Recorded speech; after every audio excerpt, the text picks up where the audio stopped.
in Matthew 6 tonight. Before we do that, I want you to look back at chapter 5 and verse 20. This section that John took us through a few weeks ago. And I want to go back here because I think that the idea in chapter 5 in verse 20 is continuing to run through what we're studying. And so I want us to be sure and watch for this thematic thread that Jesus is using in some different ways as we move into chapter 6. So remember, chapter 5 and verse 20, Jesus tells us that our righteousness is supposed to surpass the righteousness of the Pharisees, right? And so we spent some time talking about that last week, and let's see what you retained, or if we need to go back and work it again. What does it mean? What does he mean when Jesus said, you got to have a greater righteousness than the Pharisees? What's he talking about? It's more than outward appearance. It's also a matter of the heart. Yes, thank you. Outside versus inside. Man, thank you for not breaking my heart, because I was really worried y'all would all stare blankly at me at this point. So I'm going to put these two words back on the board because we worked on them for a while. Jesus is not saying that we need to do a better job of checking the boxes than the Pharisees, right? They were concerned with how things looked on the outside, outwardly, right? They wanted to present themselves as being pious and religious. But for the Pharisees, that's just a facade. That's not what they were like inwardly, right? Their hearts were often, in fact, corrupt, which is why you had them doing some rather bizarre things, like making a vow to do something, but only feeling obligated to keep the vow if they actually invoked the name of God. If they didn't invoke the name of God, what could they do? Yes, which tells you what about them inwardly? Not people of their word. Yes. They're not honest people. They're corrupt people. So outwardly, they wanted to present as being very pious, but inwardly, that's not who they were at all. And so we kind of worked on that a little bit last week, that what Jesus is not interested in is not people who are just going to do a better job of checking the boxes or to figure out more boxes to check or anything like that. What he's working in the sermon is this idea that if you will be in the heart devoted to me, then the outward stuff is going to take care of itself. Do you see the difference? It's a whole different kind of righteousness. Now, what I would like to suggest, if you'll turn over to chapter 6 now, we're going to work the first 18 verses tonight. This is where he gets into this conversation about giving to the poor and praying and fasting. I want to suggest that Jesus is still working this same idea from a little bit different direction now, but he's still essentially making the same point. That I am concerned first about what you are in your heart, and if you get that right, then the outside will take care of itself. So let me ask you a question. Looking down through this, hopefully you read it before class. If you did, can you see a connection between these two ideas? This focus on being right in your heart, right? Working its way into what he now says about prayer and giving and those things. You see a connection? Yes?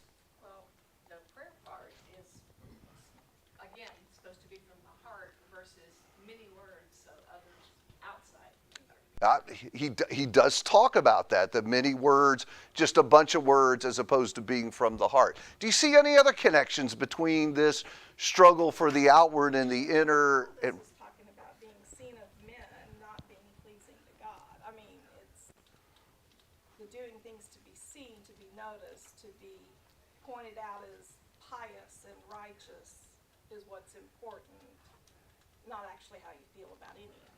Okay, so let's jump on that by looking at the very first verse. Are you in chapter 6? Verse 1, as I work this section, seemed to be almost like a thesis statement. Like, okay, here's how I'm going to work this new angle, and let me lay out where I'm going with this. Beware of practicing your righteousness before men to be noticed by them. Otherwise, you have no reward with your Father who is in heaven. Now, I think that's kind of the big idea that he's going to work now. And I want to spend some time sort of exploring that, and then we'll go through the text, because I think the big idea just makes the text make sense to us when we understand that. So in verse 1, when Jesus says, when he talks about practicing your righteousness before men, is that outward or inner? What's he talking about? Yeah, that's exactly right. It's what you do before men, doing things that men see, like praying and giving. When you practice your righteousness before men, what's the warning? Look back at verse 1. No. That's the context. What's the warning? What? Beware that you're doing that. Don't do it, don't see. Now where's he looking? And what's he analyzing? Yeah, that's exactly right. Man, I'm just going to stop class because y'all are doing so great. I don't even want to go any further. Y'all got it down, right?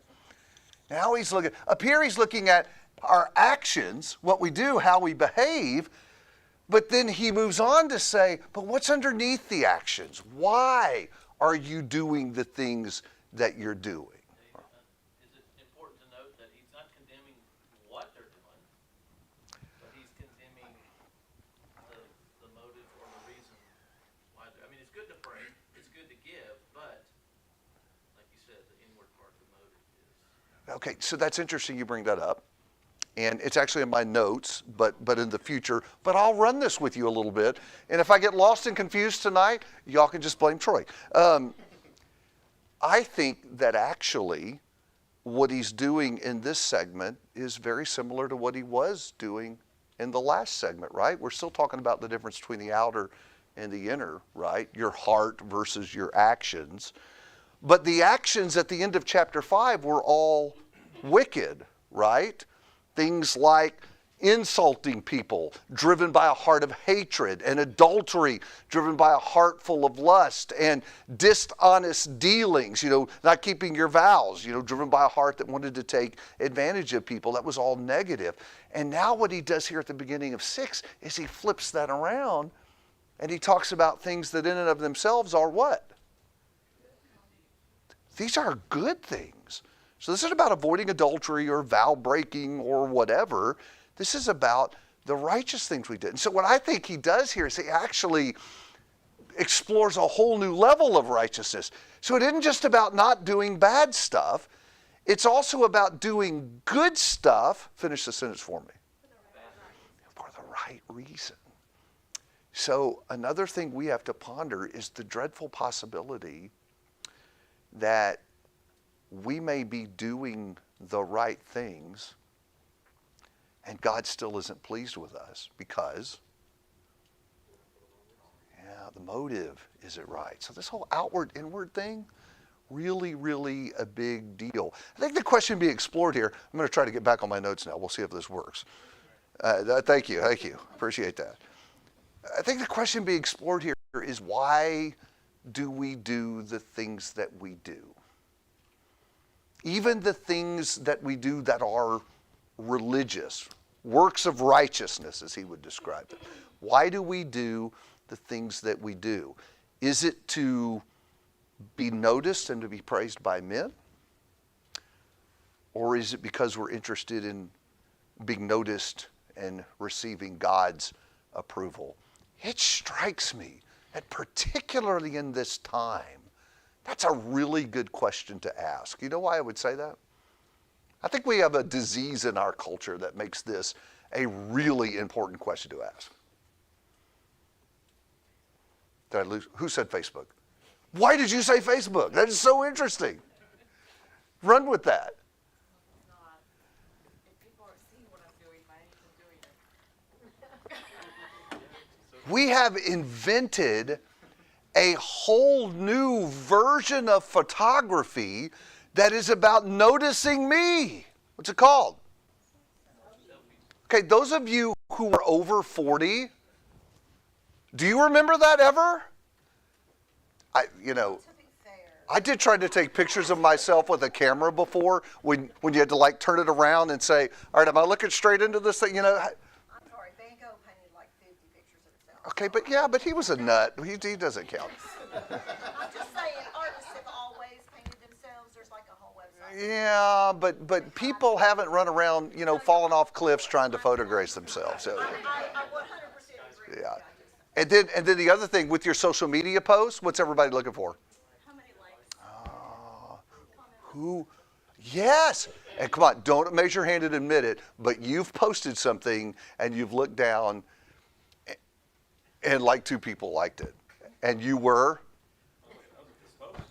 Like, what's wrong with these people? All my friends are on vacation and they have no internet service. That has to be what's going on. It's all about likes and selfies, and we're all about having people's approval. And so as I'm going through this and thinking about this, I'm thinking, what an important time for us to really ponder why we do the things we do. In this context, am I looking for people to notice me and give me a thumbs up? Or is this about God and giving him honor and glory? Yes, and I'm really surprised you've held back. Go ahead. I struggle a little bit with the juxtaposition of the theme of these verses where if you give, don't let your right hand know what your left is doing. You know, hide in your closet when you pray. It's very much a theme of privacy and of, you know, concealment of what you're doing. But in chapter 5, when it's talking about light and salt, in verse 16 it says, let your light shine before others so that they may see your good works and therefore give glory to your Father who's in heaven. So it seems to me like there's a lot of discernment for the Christian that goes into how much do I reveal to others so that they can see my light and glorify my Father, and how much do I conceal so that I can rest assured that my motives are correct? Because there is a certain amount of light that's supposed to be shown. Otherwise, Father doesn't get the glory. So that's a great question.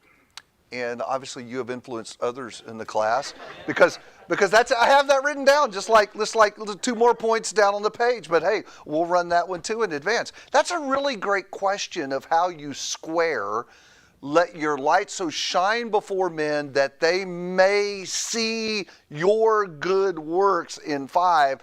And then the Lord turns right around in 6 and said, dude, you ought to be in your closet. Don't let anybody see that. How do you square those 2 things? What's that?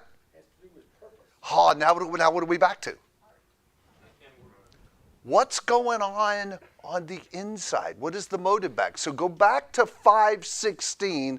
Let your light shine before men in such a way, finish it, that they may see your good works. The motive of the Christian's light and salt is to bring glory to God, right? Now come to chapter 6. What is the motive of the bad guy, the hypocrite in 6? Yeah, it's about people noticing me. And so I think actually it plays right into this thematic thread Jesus is working. It's exactly the point. This is he's looking at what's inside it in the heart and saying, if the motive is true, let me say it this way. There is a difference between doing things that are seen by men and doing things to be seen by men. Makes sense? Yeah, I'm sorry. I've just been cutting you off. Don't you think the privacy part of this kind of relates back to the pluck out your eye, cut off your hand kind of thing? I mean, this is the extreme version. If you can't pray in public without doing it for the wrong reasons, then you need to do it privately in your closet. You know, if you can't give to the poor without letting everybody know, then you have to be, I mean, I think this is just an extreme. Okay, so I think that because we still wrestle with these 2 things, that sometimes we read the sermons and we almost become like a Pharisee when we read the sermon, right? So I told y'all last week that when I was growing up, one of the big debates among brethren is, okay, Jesus said no vow. Can I take a vow in court? My mother-in-law didn't want to pray. It was a big struggle among Christians. And I think that misses the point. And I think, too, if we were to come back and say, okay, so wait. How can we have assembly prayers if all our prayers are supposed to be in the closet? If it's supposed to be in the closet, I mean, could I pray in the living room? What if I close the blinds? Is that kind of the same? I think we are almost becoming Pharisaic in our processing of it this way. It's not box checking. It's motive analyzing. Do you see the difference? And the point is, the whole line about going in your closet means I'm not trying to be a spectacle, right? I'm not trying to get people to notice me. I'm trying to have a conversation with God. So yes, I think that's exactly right. I don't know if I would call it hyperbole or not. I do think he uses that some in the sermon, but I certainly think that he is not making a point about identifying the box-checked location as much as he's saying your spirit needs to be, I'm not doing this to put on a show for people. And I think in this time and that's culture, this is a big deal. I think it's a big struggle for us. Okay? Let me talk about one of the, I'm sorry, did I miss a hand? I want to talk about one other thing, and I totally don't know where I'm at in my notes anymore, but that's okay. I'm rolling with you tonight. I want to talk about the use of the term hypocrite in here, because he uses that term 3 times. Did y'all pick up on that? As he goes through his examples, verse 2, do not sound the trumpet before you as the hypocrites do. And then again in verse 5, when you pray, you are not to be like the hypocrites. And then finally, verse 16, do not put on a gloomy face as do the hypocrites. So 3 times he talks about the wrong motive people as being hypocrites. Let's just throw that up here. So tell me what a hypocrite is. I have a note that says that it historically was used to refer to stage actors who wore masks. So actually, I'm loath to play with the language because I don't know the original languages, but the root idea, I have read this too, was that a hypocrite was an actor, someone who's playing a role, They used to wear masks over their face, so masking who you really are. Okay, somebody else. What's a hypocrite? Why do you say that? Because he knows what he's doing when he does it. He knows he's trying, he's presenting something that's not true, but making it intentionally sound as true. Liar because he knows what he is doing. David, most of these people will claim to be something outwardly, like verbally or whatever outwardly, but then it turns around. They're just the opposite. So you can't square that. Just acting totally opposite of what they claim to be. And to people are quick to call people out on that. Well, hold on, you're the guy that's supposed to go to church every Sunday. Why are you over here laughing at all these crude jokes? People notice those things. This is hypocrite. So let's analyze that a little bit, because you're opening up kind of the can of worms that I want to kind of spill out on the table a little bit about this word, because I am a firm believer that the vast majority of the time we misuse the word hypocrite. Are you a hypocrite if your life is inconsistent with your claim? I claim to be a Christian, but in my life there are things that are inconsistent with the claim. Are you a hypocrite if your life is inconsistent with your claim? we all struggle, so it's as long as you struggle, it's Okay. how much you're working at trying to So in the heart. when we get into this world of claim and conduct, right? Claim and conduct. First of all, is anybody innocent? Because if you are, y'all can just go home. That's done. You get released early from class, all right? We all struggle with that sometimes, right? Like we did today. Struggled with what we believe about Jesus in the Bible lining up with how I'm behaving myself in any given moment, right? But there are lots of reasons that's true. Sometimes people struggle with the claim and conduct thing because they are a hypocrite. All right, that's hypocrite.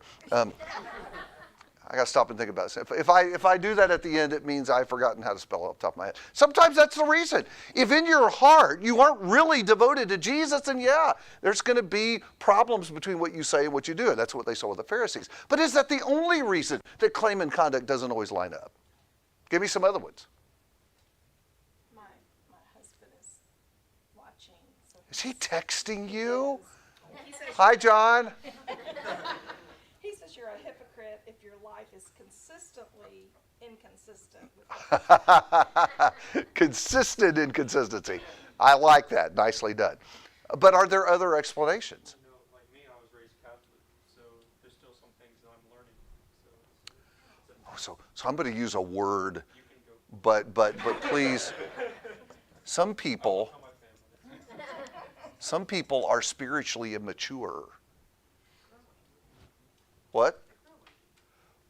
Well, take a person from the world who knows nothing at all about the Bible, grew up in a not, forget growing up in another religion, grew up in a non-church growing home, and they're converted to Jesus. How much do they know the day they're converted? Enough to be a Christian, hopefully, right? But after that, maybe they've got a really hot temper. Where does that fall in the pre-conversion lessons, controlling your temper? I don't teach people that before they're baptized. I don't even know that's a problem before they're baptized. So they may go to work and behave badly 6 months later because they haven't really learned yet. Does that mean they're not inwardly devoted to God? No. It just means that they're still growing. And even for people who have grown, sometimes we are just weak, right? Some of us have been a Christian a long time. It'd be interested to see who's been. No, I won't do that to you. That's just totally not fair. Decades, right? My granddad still says he's learning. Oh yeah. I was going to say, is anybody done? Like y'all, you've got it all nailed down, and you don't have to work on anything else as a Christian. You have a blind spot, and you just don't see it in yourself. Ooh, yes. I know that's me. There was like a whole sermon on that recently. Sometimes I have blind spot. I can spell blind spots, by the way, real easy. Yeah. So my point about that is we really need to be careful with the word hypocrite. I think what John said is right. Hypocrites are consistently inconsistent. But let's go back to the reason why. A hypocrite is a hypocrite because inwardly he's not devoted to Jesus. His heart's not there. That was the problem with the Pharisees. They were determined, for example, to take advantage of people, which is why they messed around with their vows. Outwardly, they may have appeared righteous, but they weren't. Inwardly, they corrupt. Here's the bizarre thing. You may have someone who outwardly appears to be doing all the right things, and that person actually may be the hypocrite. And here's another guy that's stumbling and failing and has all kinds of blunders, and he may be the genuine disciple. Think about that. So all I'm saying is be very careful about this word. I think sometimes anytime conduct doesn't match claim, we assume someone is a hypocrite. And the vast majority of the time, that's not true. It's just all of us struggling. Yes? Kind of, I think of Paul calling out Peter as a hypocrite and eating with the Gentiles. And he, Galatians 2. yes, Yeah, Paul's a great example of that. Was Peter a hypocrite in Galatians 2? he was being a hypocrite in that one situation. He was tempted, and he had See, I'm going to disagree with you. done a lot. I think he's a good guy on the inside. I think Peter had weaknesses under pressure. How many colossal failures and stumbles did this guy have when he's under pressure? I think he was weak there. Not a fake. He wasn't acting. See what I'm saying? So I think hypocrite's a very special word devoted to folks who aren't genuine on the Certain inside. actions can be hypocritical, and you might still not really be A hypocrite. living a life of a hypocrite. You're not acting. A lot of us are, here it is. A lot of us are trying, not acting. See the difference between those two things? I think the big difference in my head between a true hypocrite and someone who's just failing in a certain situation is humility. Yes.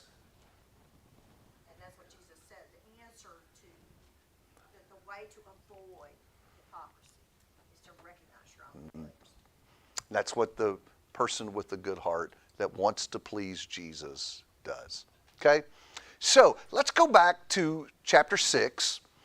And what Jesus is going to do is he's going to give us 3 examples now of the principle we've just laid out, which is really familiar because that's what he did at the end of chapter 5, right?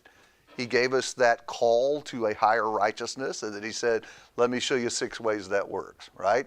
And then we get into chapter 6, and he says, let me up that a notch, not just in avoiding evil behavior, but in the good that you do. Make sure that the goodness is flowing from a heart truly devoted to me, and there's not some bad motive driving that. So three things he's going to cover. Give me the list here. What are they? He's going to talk about what first? He's going to do giving, praying, and then he's really going to spend a lot of time on praying, and then fasting. Okay? So those are going to be his 3 examples that he's going to use to illustrate his point.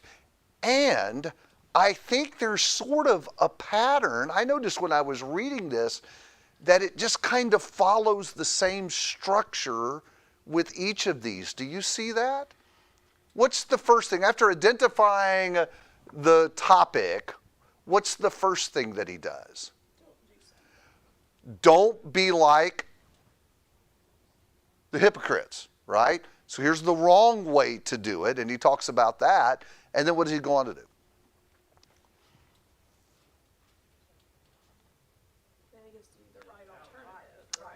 Yes, that's exactly right. That he gives instruction.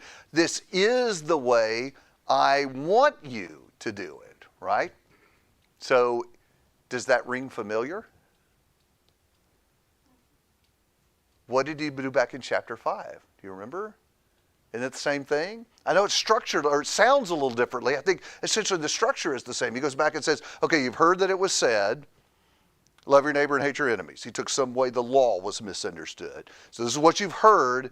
This is what I want you to do. And it just seems to me that's exactly what he's doing here. He's just kind of continue along that same pattern. So let's walk through this together and see what he says. Beginning in chapter 6, verse 2, starting with giving. So when you give to the poor, do not sound a trumpet before you, as the hypocrites do in the synagogues and in the streets, so they may be honored by men. Truly I say to you, they have their reward in full. But when you give to the poor, do not let your left hand know what your right hand is doing, so that your giving will be in secret, and your Father who sees what is done in secret will reward you. So what do the hypocrites do when they give? That was exactly my question too. We wouldn't put it past them, right? And so there actually isn't any historical evidence that they actually had someone blow a horn to call attention to their giving. Modern days, you just video yourself and post it on Facebook. Yeah. Look at me working at the soup kitchen on Thanksgiving Day. Let me post this. That's a little close to home, doesn't it? Actually, I think we have language very similar to this. We talk about people doing what when they're bragging on themselves? Yes. In fact, now I'm wondering if maybe whoever said that was thinking about Matthew chapter 6. Maybe there is a connection between those two things. Why did they sound the trumpet? What's their goal?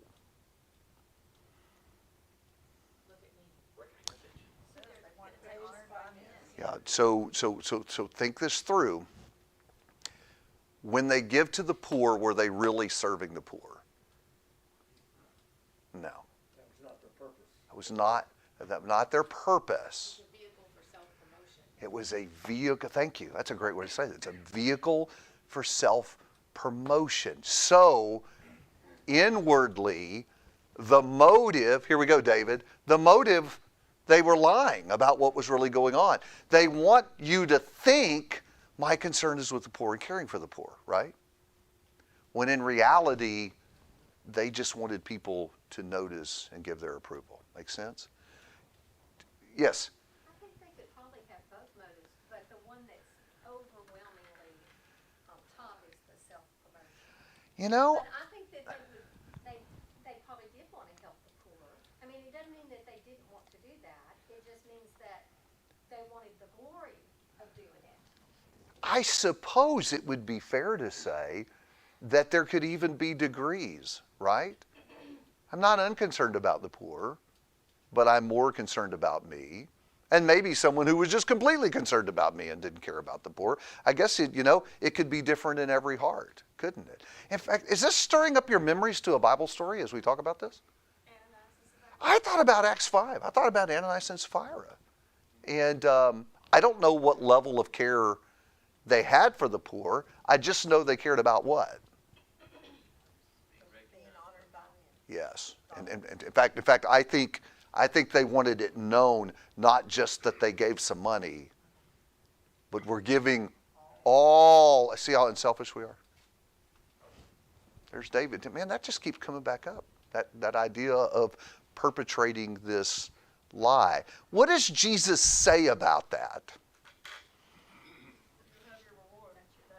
So one of the repeated phrases that the Lord uses is, they have their reward in full. So let's stir that a little bit. What does that mean?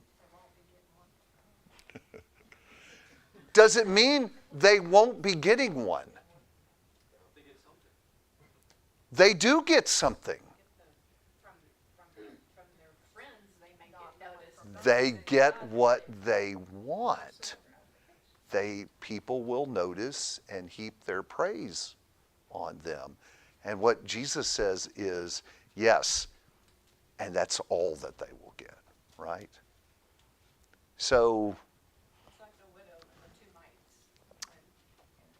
yeah, nobody thought she was doing anything of consequence, did they?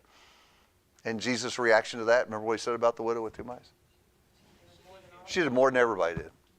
Most dramatic giver we have on the scene today.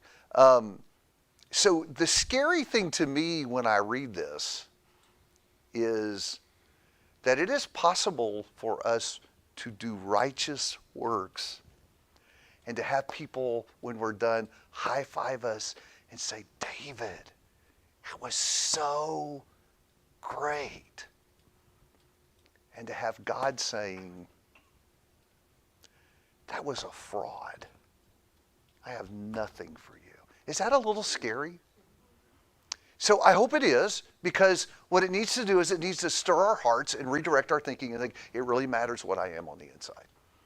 No matter what it looks like and what people are saying about me, what matters is that he is pleased. Whoa, that needs to be our motive. Okay, so you started and stopped and I passed over you, Robert, and I'm sorry about that. Did you want to get in on this? Okay, and so I'll start with Rick, and I'm coming back over here. Go ahead, Rick. So real quick, I think it is a temptation to all of us, and I think society plays on that. Like an example is the guy that you blow up a check to a 6-foot check.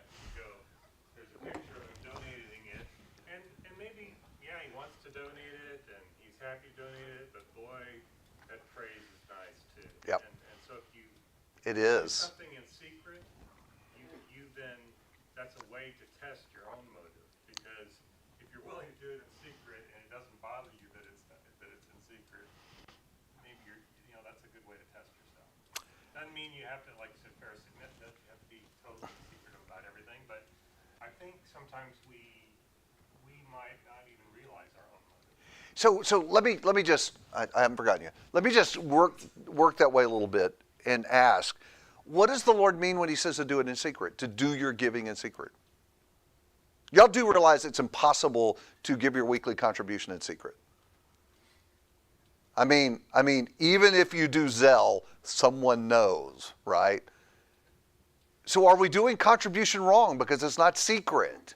What does it mean? It's not being done to please men. Yeah, I think that's exactly right. It's not about methodology in how you give.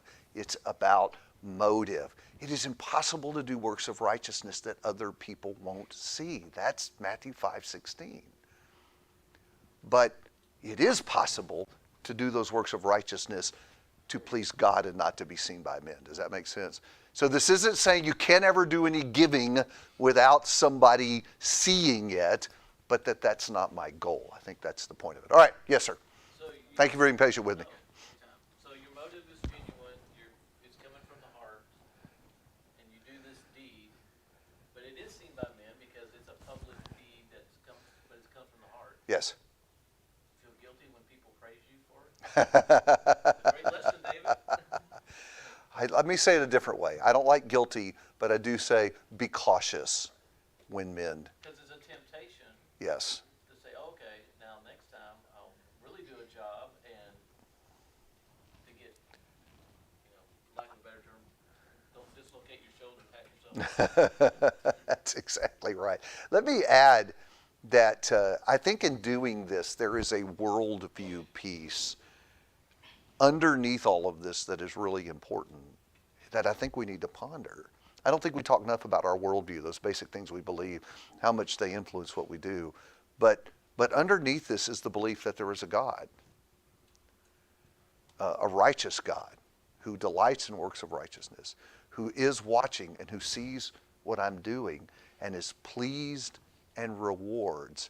And so sometimes I think we're pulled to the wrong motive because those foundation pieces are not rock solid. Think about that.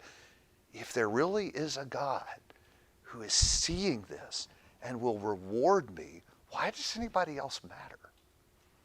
Right? And so I almost think sometimes we need to keep thinking about those stones in the foundation, these basic things we believe. Worldview is critical, and I think it's even at play here. I think when there's doubt and uncertainty about that, we're more tempted to buy into what men say about this. Yes, and now you want in. Yeah, now I just want one thing. So I think it's really advisable for us as Christians, we have to maintain an example, because if we are caught saying something, I say caught on purpose, because that's what other people will do. You seem to be this person who is very religious in nature, and in a prior conversation, use an example.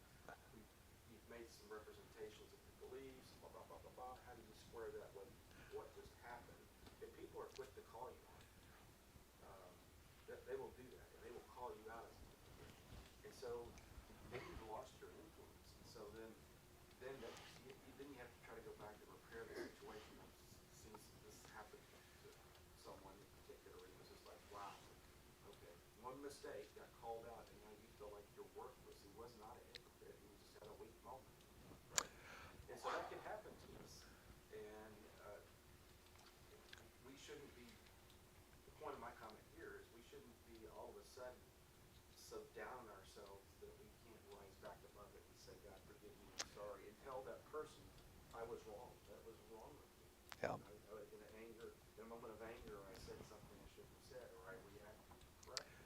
I mean, we're people after all. If we were perfect, we wouldn't, like you said, we wouldn't even still be in class. So, although some people that are non-Christians may call us that, that doesn't mean that that's really Doesn't mean it's true, but let me say what it does point out.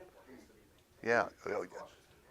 Well, and I think that needs to be a motivation for righteous living, knowing that you can have a failure that does permanent damage to people's impressions and to your reputation. And, reputations are built over a lifetime and lost. Yes. And so I think that's a motivation for godly living. I can do something that will forever shade the way people look at me. Don't ask me if it's fair. It isn't. But goodness, folks, the world isn't fair, especially towards disciples. And so I think that's motivation for godly living, knowing this is what people are going to jump to. Well, he's just a hypocrite. That's all it is. And it's hard to change that impression because they're not going to come sit in Bible class and get straightened out on their view of that. So, yeah. Let me say one more quick thing about this giving business, and then we'll move on. I want to be sure we see ourselves here. And so one of the ways that I find myself exposed about this is when I'm disappointed in those moments I don't get the praise that I deserve. Have you ever fallen victim to that? maybe you worked in some way or did some project and nobody noticed or called you out, praised you. You ever had that moment? Yes, I'm embarrassed. I have. I've had that moment. Thought, man, I did all this work and no one noticed. And what's the pushback? What do you say to that? He did. And then the second question I have to ask myself is, and who did I do it for? Right? So there are some relevant challenges that come out of this for me and you. And one of them is, am I content with God seeing and Him getting the glory, and I'm just quietly working behind the scenes doing my thing? And the selfie generation, that's tough. All right, let's take a look at prayer and see what we have time to do with that. Not much. What do the hypocrites do when it comes to prayer?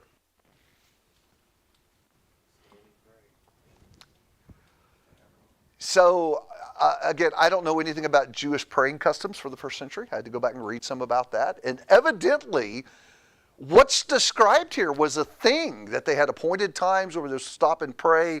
And so if you wanted people to notice what a great prayer you were, what would you do? Make sure that you were in a conspicuous spot. It's praying time. Let me go stand out here on the corner so everyone will know what a great prayer I am. And so people would look and say, wow, look how great he is. What did God say about that? Same thing. What's that? You already have your reward. You got everything. That's it. You better enjoy the praise of men because that doesn't mean anything to God. So what does Jesus require of us?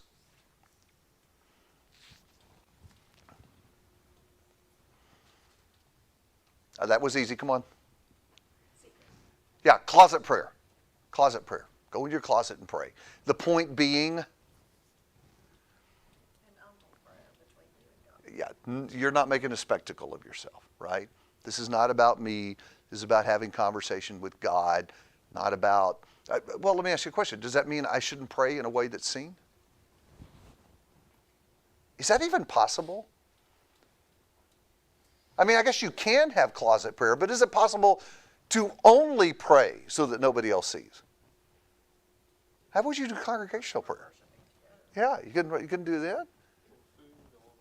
Yeah, I'm always impressed with people who pray when they're in restaurants. Y'all ever seen someone else pray? I mean, I'm always with the group that's praying and everybody else is going, oh. But have you ever seen someone else pray? And how'd you feel about that? Yeah, you kind of want to go over and high five them and say, yes, do that again. Good for you, right? We praise them. Yeah, that's okay, by the way. We recently had our waiter pray with us. How cool is that? Could you give us a name in the restaurant? I'm just kidding. Anyway. Yeah. So the point is about motive, not about correct method. Do we find ourselves here? Sometimes young parents may need to go in the closet to pray. Yeah, very true. Can we be? I guess the question I'm asking is, how can we be guilty of the thing that he's talking about here? And maybe one thing that will help us is to remember: don't limit the danger to prayer. Right? Prayer's one example of what might be a lot of different ways we can fall victim to this. Is there a way in our devotion and worship that we might be guilty of just thinking about how we're seen and not how he sees? I mean, I stopped being seen in college because people thought I was doing it for different. Now, I wasn't doing it for the wrong reasons, but people thought it, and that really weighed on me for a long time. Yeah, I think in fact, the better singer you are, the more that danger goes up of it being about, especially. I told you the other day, I don't like people talk to me afterward. The best thing you can hear is You're such a good song leader. Right? We worship today. Right? Well, That's from your struggle. yeah. That was just going up there a long time. So really, in all these facets of worship, whether you think worship leaders leading prayers, or frankly, let me talk about this personally, as someone who teaches publicly, there is a trap for us. You don't think as Jeff and Randy and Hunter and I prepare, there isn't a piece of that in our thinking of how you will hear it and how you will respond. And I won't speak to the other guys, but a temptation, even in what we choose to talk about and how we choose to present it, a thought about how you will hear it and how it will be received. What will people say to me when they go out? Because I will tell you, I have had the Sunday where everybody just kind of walked out and gave me the look. Right? Right?